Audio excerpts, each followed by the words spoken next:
Half চামচি নুন দিয়ে দিলাম,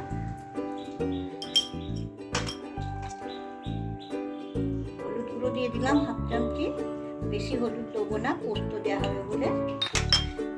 ভালো করে মাখিয়ে নিলাম, মেরিনেট করে নিলাম।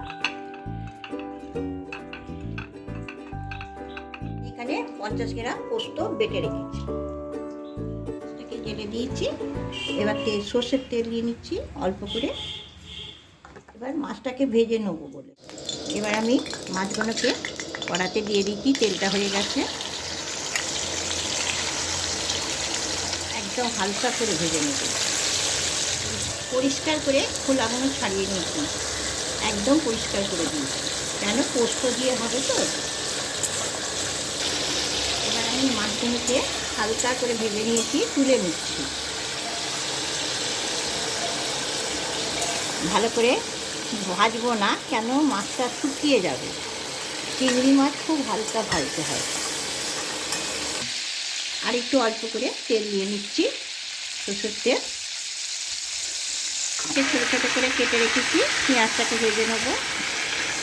আমার এখানে 2টো পেঁয়াজ আছে, মাছটা আমার 300 গ্রাম আছে, ওই জন্য আমি বড় বড় 2টো পেঁয়াজ নিয়েছি।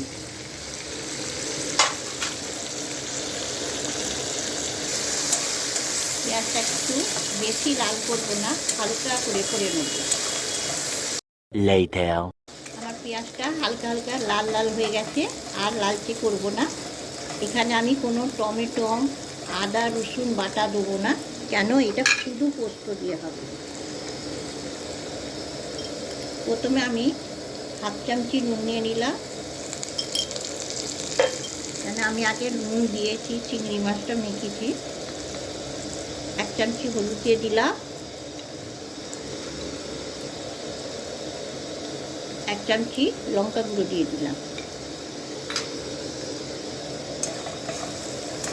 ভালো করে কষে নেব, লঙ্কা হলুদের গন্ধটা না থাকে। বাটাটা দিয়ে দিচ্ছি।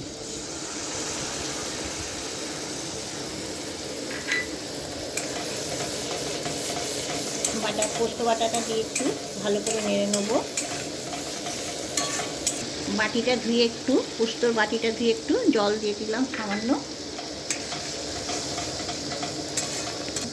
অনেক রকম চিংড়ি মাছ খেয়েছি, আলু দিয়ে, বেগুন আলু দিয়ে, ক্যাপসিকাম দিয়ে, কিন্তু এই চিংড়ি পোস্তটা আপনারা করে দেখবেন, খুব ভালো লাগবে।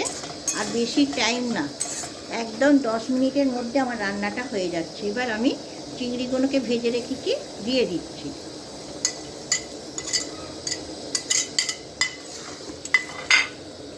এখানে আমি আর জল দেবো না, অল্প করে জল দিয়ে দিচ্ছি, চিংড়িটা সেদ্ধ হয়ে যাবে। আমি আর একদম জল দেবো না। আপনাদের যদি রেসিপিটা ভালো লাগে, আমাকে সাবস্ক্রাইব করবেন, লাইক করবেন, কমেন্ট করবে। আপনারা একটু আমার রান্নাটাকে ভালো করে একটু ফলো করে দেখবেন। সবাই ভালো থাকবে, সুস্থ থাকবে। আমার রান্নাটা কমপ্লিট রেডি হয়ে গেছে।